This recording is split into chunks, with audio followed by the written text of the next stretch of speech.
টাকা কোনো সামান্য বস্তু নয়। আজ যার টাকা আছে তার সব কিছুই আছে।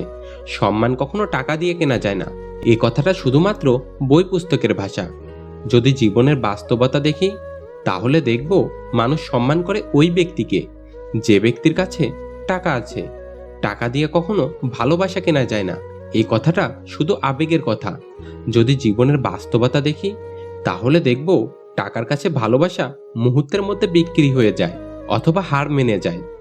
টাকা মানুষকে সব কিছু দেয়, শুধু দিতে পারে না শান্তি, দিতে পারে না টেনশন মুক্ত শান্তির ঘুম, দিতে পারে না দীর্ঘশ্বাস মুক্ত চিন্তাহীন কিছুটা সময়, দিতে পারে না সত্যিকারের কিছু আপনজন, দিতে পারে না সেই চোখ যে চোখ দিয়ে দেখা যায় মানুষ ব্যক্তিকে নয়, ব্যক্তির টাকাকে ভালোবাসে। আজ সঠিক কথা বলাকে মানুষ দেয় বেয়াদবের পরিচয়। আজ চুপ থাকাকে মানুষ দেয় বোকার পরিচয়। আজ সত্য বলাকে মানুষ দেয় মিথ্যাবাদীর পরিচয়।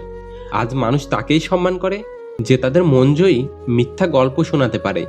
আজ যোগ্যতা শক্তি মানে অর্থ সম্পদের শক্তিকে বোঝানো হয়।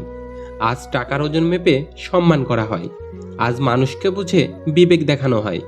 আজ কেউ কাউকে সাহায্য করতে গেলে আগে নিজের স্বার্থের সাথে পরামর্শ করে। আজ আর কেউ কাউকে বিশ্বাস করতে চায় না। কি করে তারা বিশ্বাস করবে যখন তারা নিজেকেই বিশ্বাস করতে ভয় পায়? আজ মনুষ্যত্ব কথাটিকে শুধু বইয়ের মাঝেই পাওয়া যায়। কেউ কাউকে ভুল করেও মনুষ্যত্বের কথা স্মরণ করে না। কি করে করাবে যখন তার নিজের মনুষ্যত্বকেই হারিয়ে ফেলেছে? আজ মানুষ নামের অনেক মানুষ আছে, কিন্তু সেই মানুষ নেই যে মানুষটিকে কোনো অসহায় মন খুঁজে বেড়ায়।